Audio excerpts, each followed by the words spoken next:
Hey guys, welcome back to the channel. Today we're going to be talking about Bridezillas. I came across some stories that were really shocking, and I figured since this is the month of love and weddings are coming up, what better time than to talk about these oh so special individuals that like to rope people into being a part of their weddings so they can treat them like absolute garbage. So if that sounds like fun to you, stick around because I'm about to get into it. But before I do, if you haven't already, please like and subscribe because it really does help me out a lot and it is always greatly appreciated. And with that being said, let's get into today's video.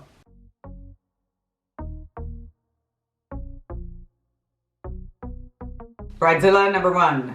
The bride was goth and she insisted on having her wedding as close to Halloween as possible, which is fine, except that she expected all of her bridesmaids to learn calligraphy and handwrite all of her invitations. We even got hand cramps and burns on our fingers from having to seal them in hot wax. When we asked her to help, she said that she had other things to do and we should just get it done. I think, honestly, if I were in that situation, I would be done. Why am I going to burn my fingers and try to learn calligraphy? I could just imagine. This lady, let me just say, if I was a part of her wedding, she would have gotten rid of me immediately because I have the penmanship of a 5-year-old. I'm not even kidding. My penmanship is lousy. I know I sent something recently to a friend of mine for, over the holidays, and she was kind enough to say that my penmanship really isn't that bad, but really, I know what it looks like. It's just scribbles. So yeah, me learning calligraphy would take a miracle. It's one of the times where I feel like my lousy handwriting is actually a good thing.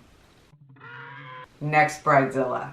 I work in an industry with a busy season such that you can't get time off toward the end except in a life and death situation. When my wife's sister let us know 3 months in advance that she was getting married just after the busy season, I told her that I was glad that it was then because if it had been 3 days earlier, I couldn't have attended due to the time it would take for me to travel 900 miles to be there. The next day, she called and told us that they'd moved the wedding date to 2 weeks earlier.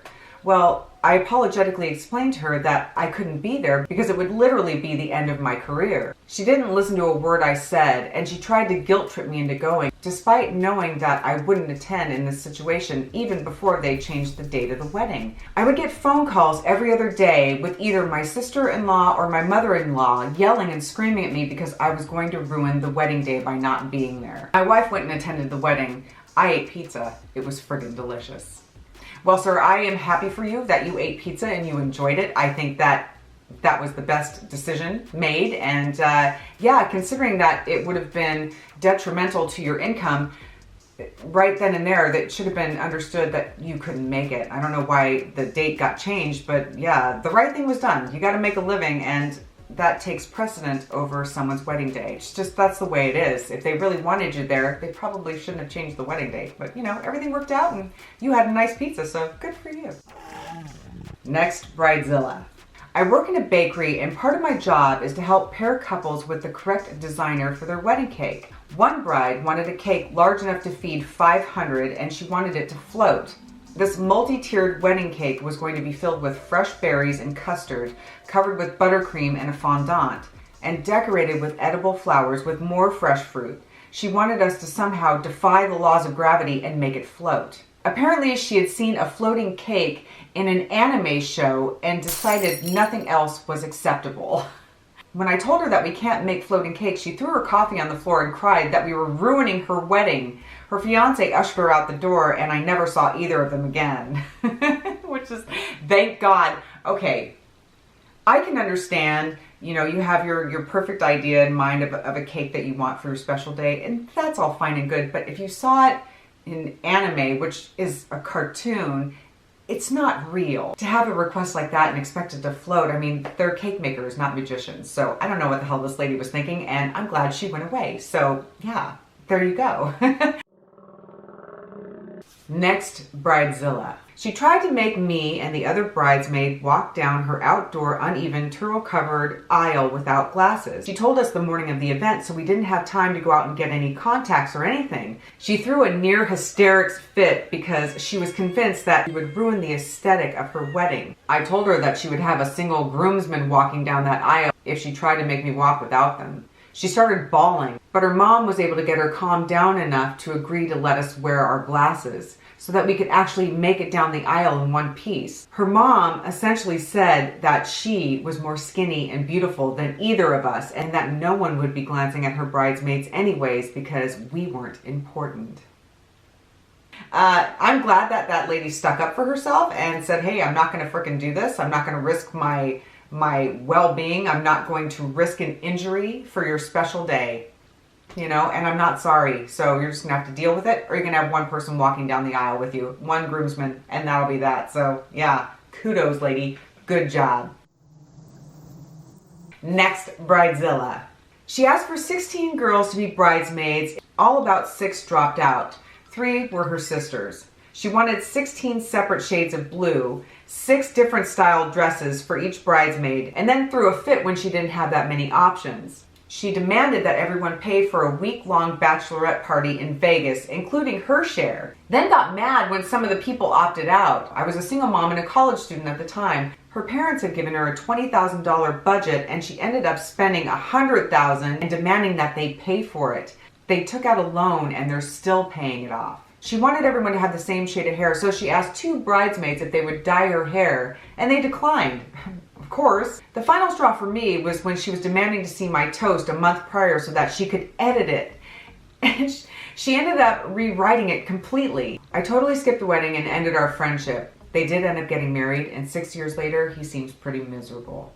Yeah, I would be miserable too. That lady sounds like a walking frickin' nightmare. Who goes on a week bachelorette party? I mean, if you can afford it, that's great. But if you're putting people into debt so that you can have that special, not even special, I mean, what is that? That's like over the top, let's go completely ballistic, but not on my dime? Yeah, screw you, lady. What a frickin' maniac.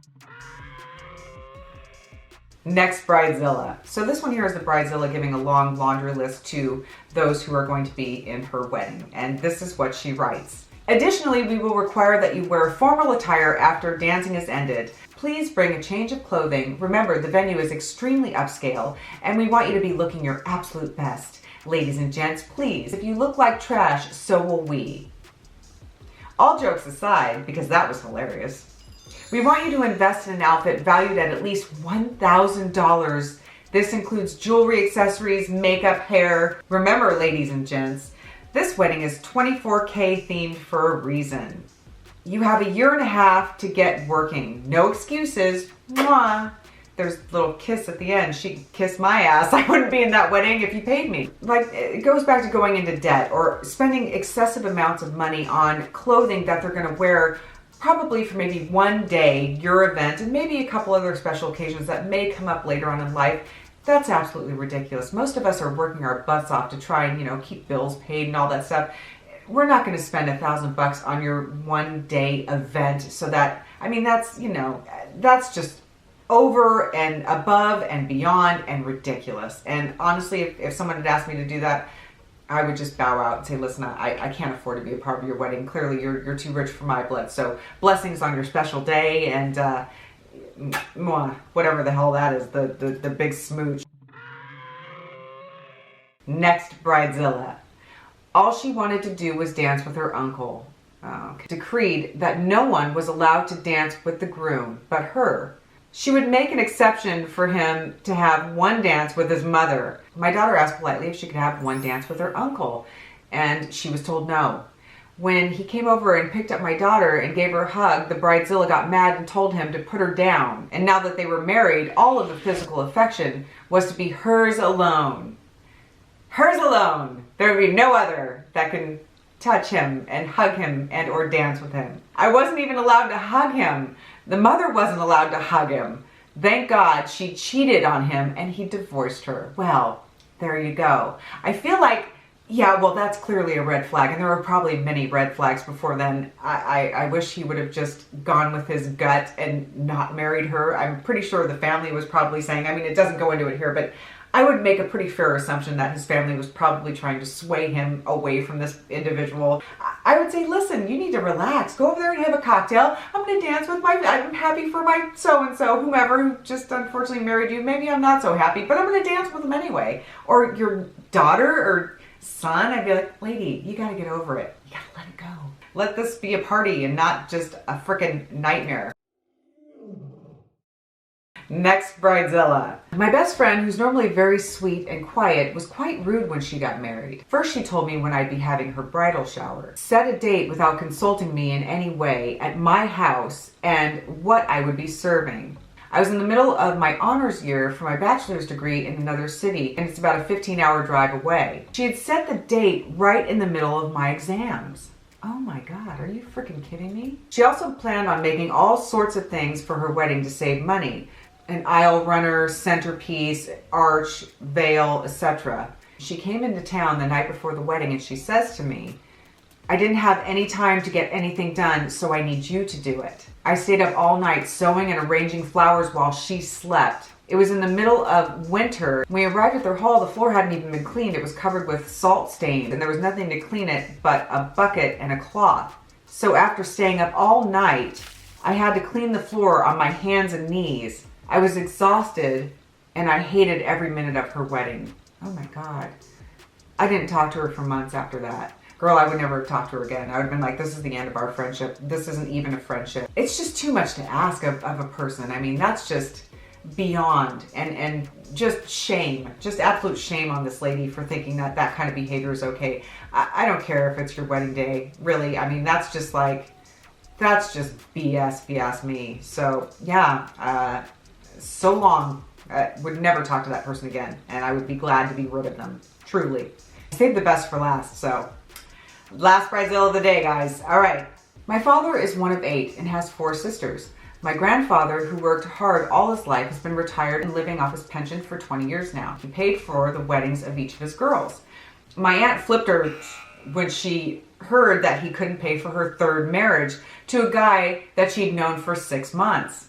He was cool for paying for a small wedding in their hometown, but he simply couldn't afford to give her all the exclusive dream wedding that she had wanted.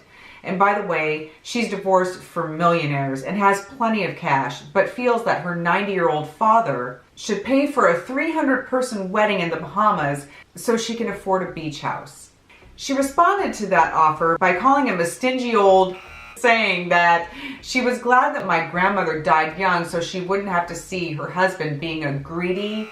So finally, with the support of the rest of the family, my grandfather told her to go F herself and pay for her own frickin' wedding. This all went down about 5 years ago, and the aunt hasn't contacted anyone in my family other than my other aunt since. Apparently, she has divorced the 3rd husband and retired at the age of 45. She has a condo in Florida, and she's living off the settlements from all her divorces. This woman is clearly out of her mind, and I would imagine that after behaving this way and saying all the terrible things that she said to her dad, I'm kind of hoping that she got excommunicated from the family and she can go ahead and have her millions that she earned by getting married to these rich men and just go somewhere else away from, these people who deserve to live happy, joyous lives without you. So yeah, those were the bridezillas I got for today, and they're all shocking and scandalous and despicable, horrible individuals. So anyway, guys, thank you so much for sticking around and watching. I really do appreciate it, and I will catch y'all in the next one. Bye.